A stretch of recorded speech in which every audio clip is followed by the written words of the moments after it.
Chosen one, stay with me for a moment, because something has already shifted around your life, and that shift is the reason these words found you today. You did not arrive here by accident. This message did not brush against your day randomly. There are seasons when heaven does not speak to entertain your emotions, but to correct a misunderstanding that could cost you something sacred if it goes uncorrected. And this is one of those seasons. What I am about to tell you is not comfortable, but it is necessary. And by the end of this message, you will understand why it had to reach you exactly now. You have felt it, haven't you? That quiet, persistent sense that you are standing on the edge of something you cannot yet name.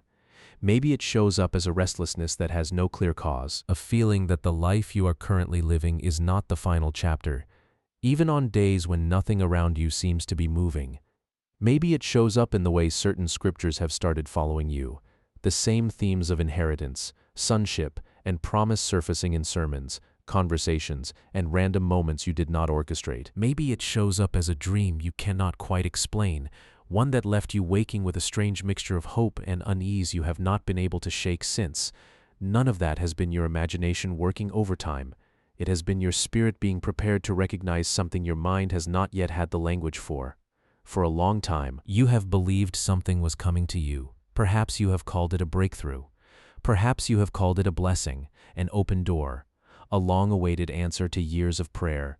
You have sensed it approaching the way a person senses weather changing before the first cloud appears, a shift in the atmosphere of your life that your natural eyes cannot yet confirm, but your spirit refuses to stop insisting on. That sense was not wrong. Something is coming to you, but what almost no one tells you, what almost no one has the courage to say plainly, is that what is coming to you is not unconditional. It was never meant to be. And the condition attached to it is the very thing standing between you and the fullness of what heaven has already prepared. I want to be honest with you in a way that few messages like this one are willing to be. It is easy to tell someone that a blessing is coming and leave it there. Comfortable, encouraging, incomplete. It is harder, and far more important, to tell someone that an inheritance exists for them. Fully real, fully prepared, fully theirs by right of being chosen, and that it still carries a condition capable of determining whether they walk into it or watch it pass them by. That is what I have been given to tell you today, and I will not soften it into something easier to hear, because what is at stake is too significant for comfort to take priority over truth. Think about the seasons you have already walked through, the doors that looked promising and then closed without explanation, the connections that seemed destined and then quietly dissolved, the opportunities that appeared to be exactly what you had been praying for, only to collapse just before they became real. For a long time you may have interpreted those closed doors as loss, as heaven withholding something from you, as proof that maybe you were not who you believed yourself to be. I want to correct that interpretation right now, because it has likely cost you more peace than you realize. Those doors were never closed to punish you. They were closed to protect an inheritance that could not be released into a life that was not yet capable of carrying it correctly. Here is what you need to understand about the way heaven handles what is truly valuable. It does not hand something significant to a person the moment they want it. It does not release an inheritance simply because someone has waited long enough or suffered enough or asked sincerely enough. Wanting something and being ready to steward it are two entirely different conditions, and heaven has never confused the two, even when we have. That is why your waiting has felt heavier than other people's waiting. That is why your path has required more discipline, more refinement, more inward work than what you have watched others walk through with apparent ease. You were never being denied. You were being prepared to receive something that requires more of you than a passing desire ever could. Before we go any further into what this condition actually is, I want you to pause and be honest with yourself.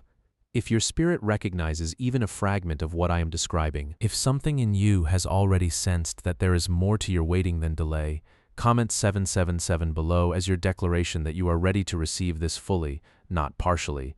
Like this video so someone else who has been quietly carrying the weight of unanswered promises can find this message too. Share it with someone you know is standing at the edge of something significant, without yet understanding what is required of them to walk through it.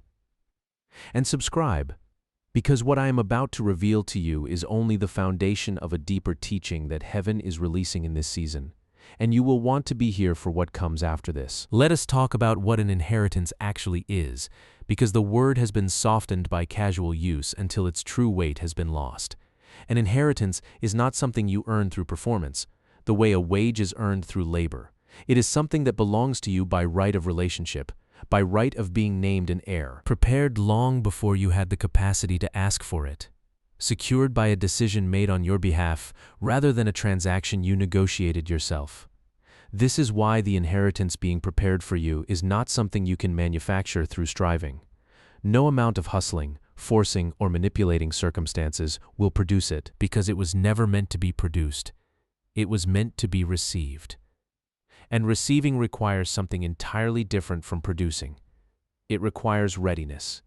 C.S. Lewis spent much of his life writing about a particular kind of hunger, the ache inside a person for something no earthly comfort can fully satisfy. He believed that hunger existed for a reason, that if a desire in us cannot be satisfied by anything in this world, the most reasonable explanation is that we were made for something beyond this world entirely.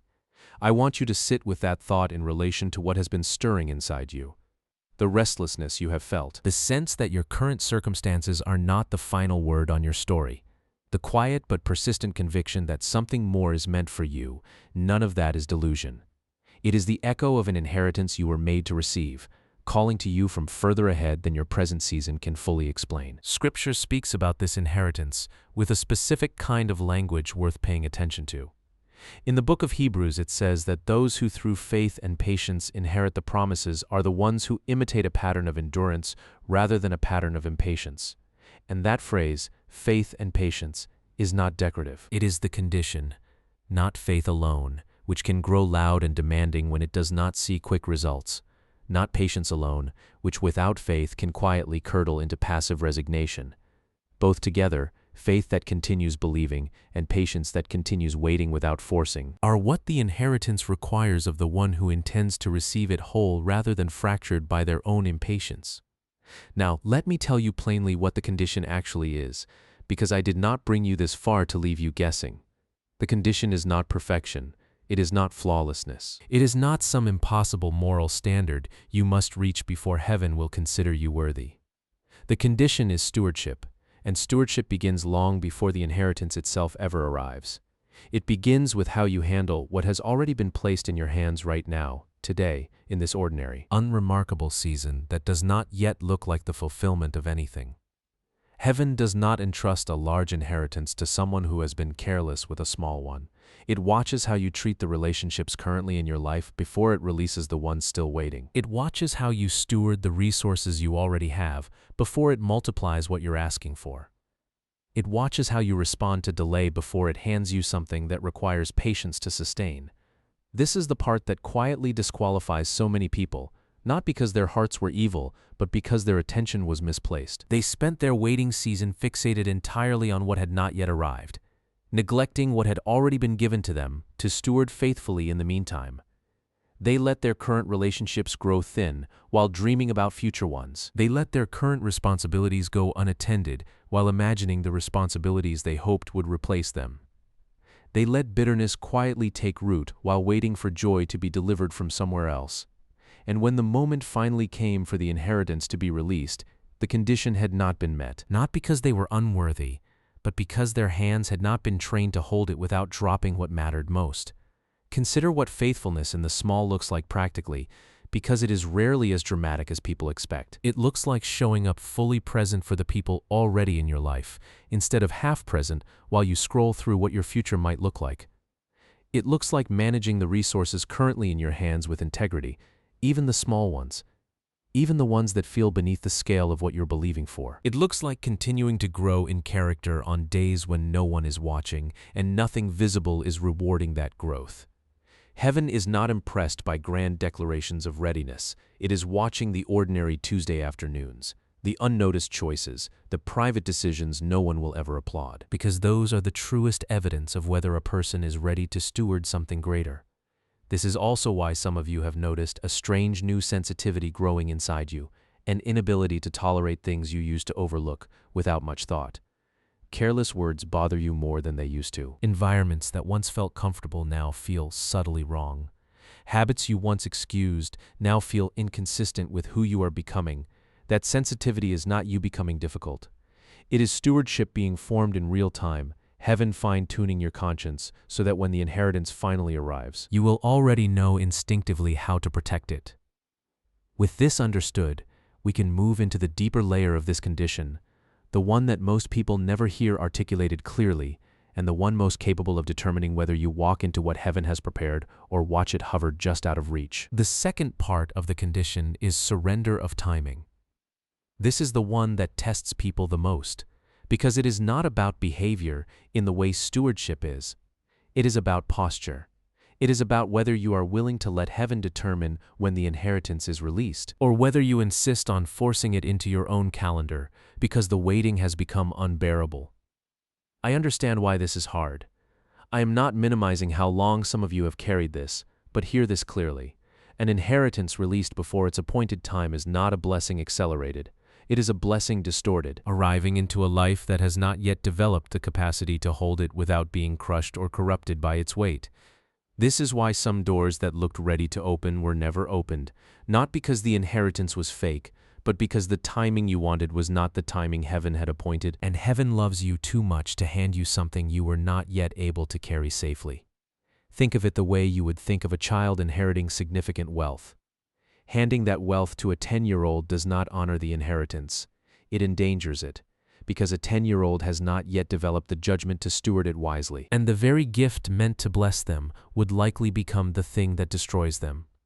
Heaven is not being cruel when it withholds the inheritance from your current season. It is refusing to hand you something large before you have grown into someone capable of carrying it without being ruined by it. The delay you have resented may be the very thing preserving the gift long enough for you to actually enjoy it once it finally arrives. I need to caution you here, because this is exactly where many people forfeit what was rightfully theirs. When the waiting becomes long enough, a counterfeit version of the inheritance will often appear, dressed convincingly enough to be mistaken for the real thing. It will look similar. It will feel urgent. It will promise to end the ache of waiting immediately instead of asking you to trust a little longer. And because exhaustion has a way of lowering discernment, many reach for the counterfeit simply because it is available now, trading what was prepared specifically for them for something that merely resembles it. Do not let exhaustion make the decision that only patience is qualified to make. What is truly yours will not require you to force it, manipulate it, or settle for a lesser version out of desperation. It will arrive in its appointed time, carrying an authority no counterfeit can imitate. I want to address something directly before we continue, because I know it will try to whisper the moment this video ends.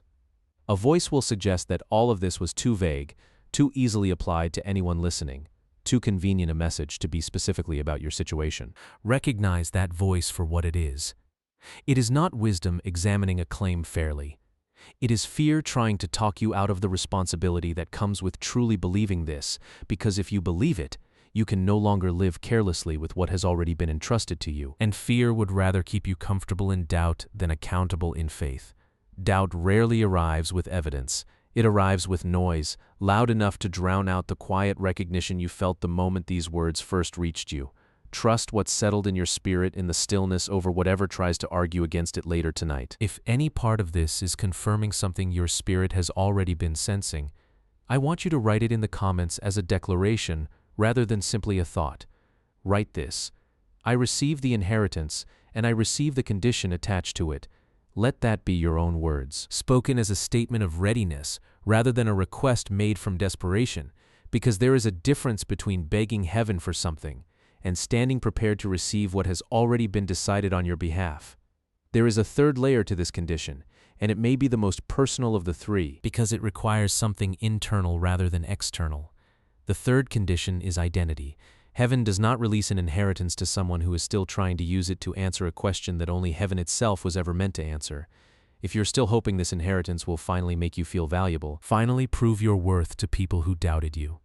Finally silence the voice inside you that has always wondered if you were enough. The inheritance will not be able to carry that weight, no matter how large or significant it is. It was never designed to answer questions about your identity. It was designed to be stewarded by someone who already knows their identity is settled, secure, and rooted somewhere the inheritance itself cannot reach. This is why some of the deepest work happening in you right now is not about the blessing at all. It is about your relationship with yourself, your sense of worth apart from achievement, your ability to feel complete even in a season where nothing visible has changed yet. This is a difficult truth to sit with, but it is a freeing one once it settles. You were never meant to need the inheritance in order to feel like enough. You are already enough, chosen, known, and valued, entirely apart from what is still on its way to you. The inheritance will simply be an expression of that value already established, not the source of it.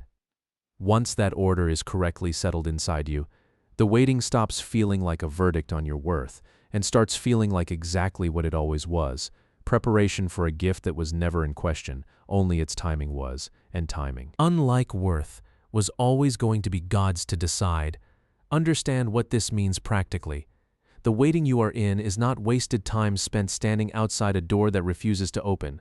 It is training. Every day you choose faithfulness with what is small. You strengthen the muscle that will one day hold what is large. Every day you release the demand to control timing. You loosen the grip that would otherwise crush what arrives too soon. Every day you refuse to let your identity depend on an outcome still pending. You become someone capable of carrying significance without being destroyed by it. This is not a punishment disguised as patience. It is preparation disguised as an ordinary day. I know some of you are tired of hearing that this season is preparation. I understand the fatigue in that word after it has been repeated to you for months, sometimes years, while nothing visible has shifted. So let me say something different, something perhaps more honest. This season is not only preparing you, it is also quietly disqualifying what was never going to survive the inheritance anyway. The relationships that could not handle your growth are falling away for a reason. The habits that could not coexist with what is coming are losing their grip for a reason. The version of you that needed constant reassurance to feel secure is fading for a reason. None of this is loss for its own sake.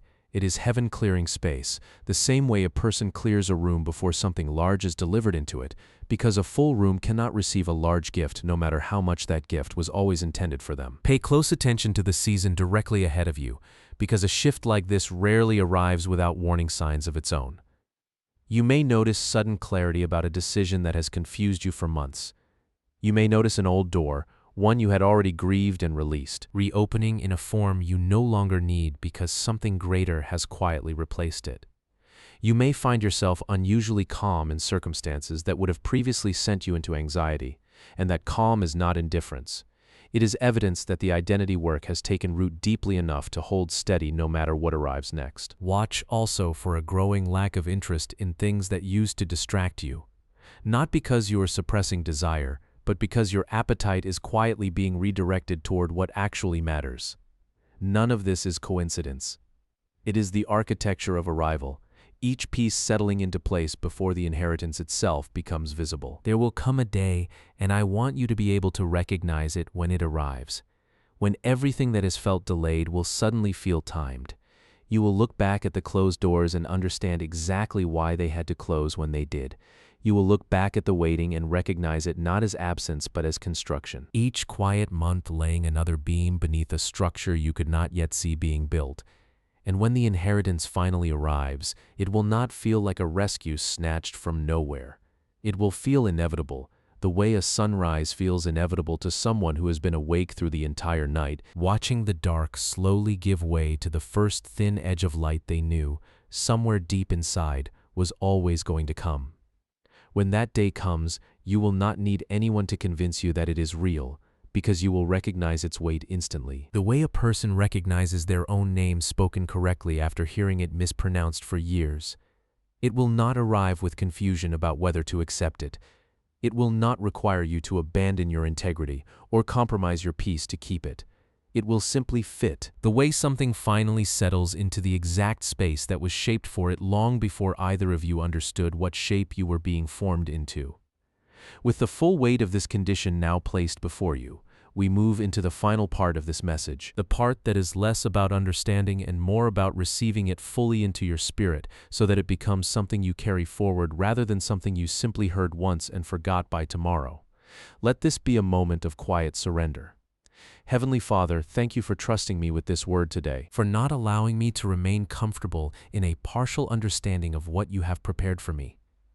I confess that there have been seasons when I mistook delay for rejection, when I grew impatient with a process that was actually protecting something sacred on my behalf. I release that impatience now. I release the desire to force what only you can rightly time. Teach me to steward what is already in my hands with the same faithfulness I hope to bring to what is still waiting to be released.